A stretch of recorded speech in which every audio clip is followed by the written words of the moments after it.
Hello, my friends, and welcome to Weigh In and Weekly Meeting Topic Day.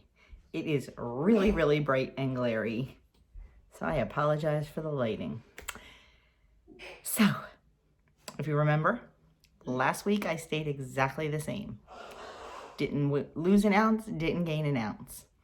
This week, the scale did move. Not in the right direction, but I gained 0.2. In my world, I've said it before, that's maintenance. And I had a rough weekend. Really, really picky this weekend. Really picky. So I will take that 0.2 proudly. I'm still well under goal. A little out of my comfort zone, but I had said that during this holiday season, I would be happy to maintain and hit the ground running in January to get rid of this stubborn 5 pounds. Although, I'm really starting to wonder if this 5 pounds is ever going to go away. I'm starting to think, I noticed this morning, or actually yesterday morning, when I was working out, we were doing, what were we doing? We were doing HIIT training, and we were doing some Pilates 100 hand pushes or something they're called. It's where you lay down, then you raise your top and you raise your legs. So you're in like a V shape, but like a elongated V shape. And then you bounce your hands 100 times. Sounds easy. It's not.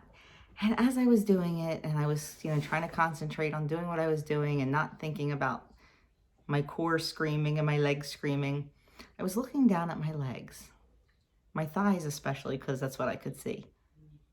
The muscles in my thighs are ridiculous. Yeah. And I noticed lately that my jeans, while they still fit very comfortably, I noticed they got a little tighter in the thighs, and I think it's from building muscle. Now, muscle does not build overnight. It takes a long time. And I have been doing HIIT training for 1.5 years, and I've been running for a couple years.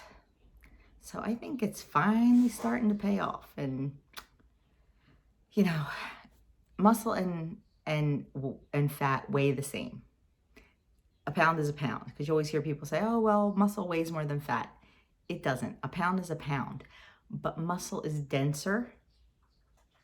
So when you are more muscular, you can actually weigh more than if you're holding more fat. I don't know if that makes sense. Google it. It explains it better than I could. So I'm starting to wonder if that's why the scale's not moving. I don't know. But enough of that. So I was up 0.2. I'm good. As long as I can keep maintaining like this, up 0.2, down 0.2 over the holiday, I'm happy. Let's get on to the meeting topic.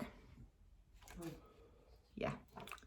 Boundaries. Again, last week we talked about saying no, and this week it's finding the JOMO in saying no. If you don't know what JOMO is, it's joy of missing out. There's also FOMO, fear of missing out, but this is joy of missing out. So finding the joy in saying no. We've said no to seconds at your holiday dinner or to an invitation or something else. Now what? Most people naturally tend to focus on what we're giving up or what we're missing out on. And that can lead to feeling like we're constantly saying no to things just to stay on track. That is uninspiring. That's why shifting our thinking to what we're actually getting instead can be so beneficial for staying focused and inspired. Even better, it can help us continue to prioritize what's important to us. So the next time you say no to something, pause to think about what you're actually saying yes to. Makes a lot of sense. And I like that paragraph. There are examples, So number 1, make a list in real life or in your head of all the reasons you want to say no. Let's pick turning down seconds at dinner. Maybe it's because you're trying to stay in you list why you're saying no. Maybe it's because you're trying to stay in your smart points. Maybe you're just not hungry anymore. How many of us used to, or maybe still do, automatically go for seconds because it tastes good, because they're there, and because everybody else is doing it?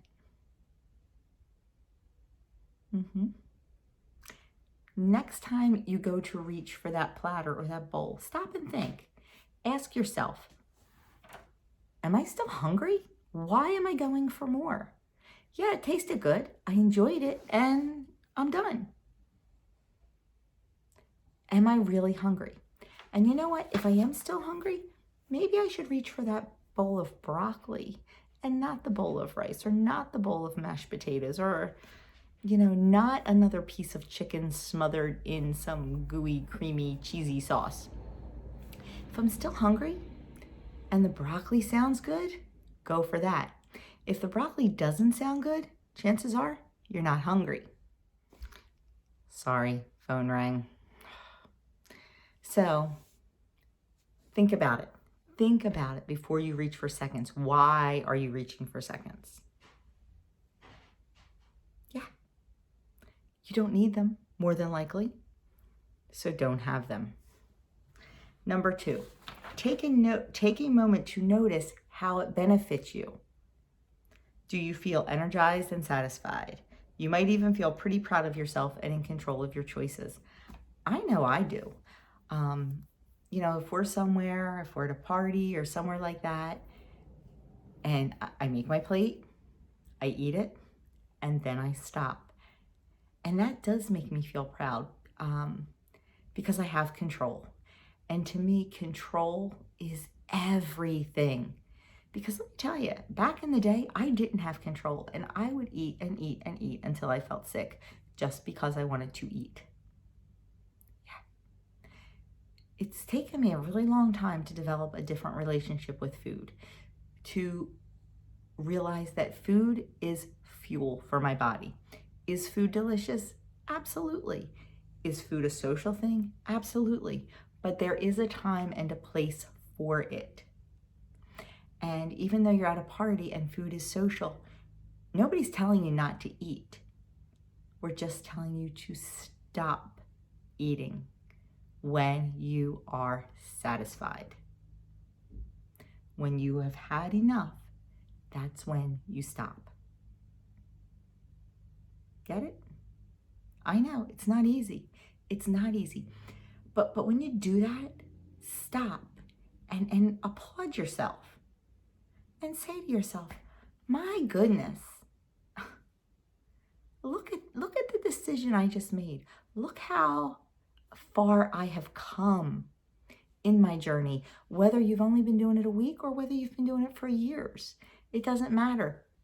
You've made progress. So give yourself a pat on the back for being in control. Number 3, connect what you've gained from saying no to what is important to you. If you're on a weight loss journey, saying no might push you forward along your path. It may get you closer to your goal. Or it might even amp you up for some after dinner games.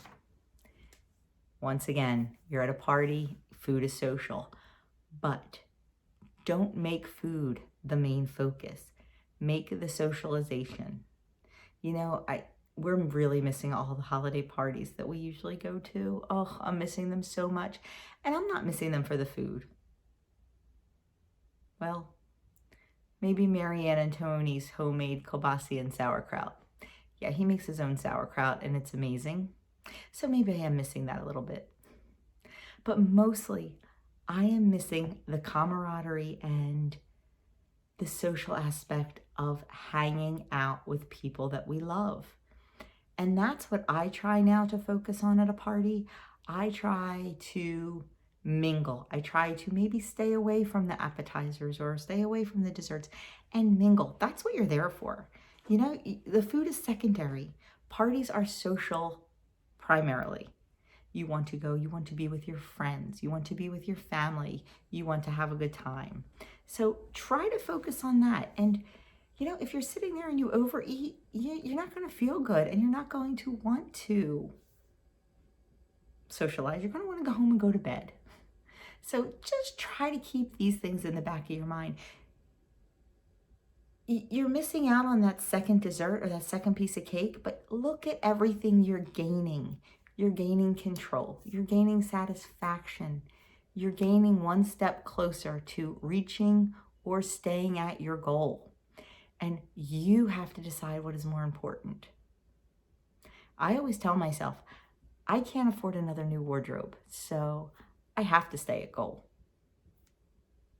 Focus on the good, not the bad. Focus on the positives, not the negative. Focus on the yes, I can, not the no, I can't. Trust me, you will be better emotionally and you will be better physically for that. So that's what they want you to do. Find the joy in saying no, because trust me, it is there. Now the recipe on the back looks fantastic. Pastrami style slow roasted beef tenderloin. I love beef tenderloin. I am a carnivore. I admit it. I am a red meat lover. We don't eat it as often as I could eat it every night, but we don't. But this looks amazing. I don't usually make tenderloins because they're really pricey. It's a tenderloin and you season it with caraway seeds and kosher salt and black pepper and paprika and sea salt and Dijon mustard, and it really does sound good. You slow roast it in the oven. So, whoops. So there you have that. That would make a lovely Christmas dinner. Lovely Christmas dinner. And it is 5 points on all plans for about, it doesn't say. Oh, I'm sorry, 4 ounces. 4 ounces is 5 points. It's pretty good. It's very lean cut of meat. So that is my weigh-in, up 0.2. I was pleasantly surprised. And that is the weekly topic. So find the positives, not the negatives. There's enough negative in the world. There's enough negative going on everywhere. You don't need that in your life. So find the positives. There's always, always something to find the good and find the positive in. Sometimes you have to dig a little deeper, but that's okay. Dig. It's worth it. Have a fantastic, fantastic day. And if you haven't already subscribed to my channel, I would love you to hit that subscribe button, hit the notification bell, and you'll know every time I upload a video. And if you know someone that could benefit from this video, please feel free to share it at your WW meeting, on your WW Zoom meeting, on your social media, anywhere you want to. Thanks again, everyone, and I will talk to you all very soon.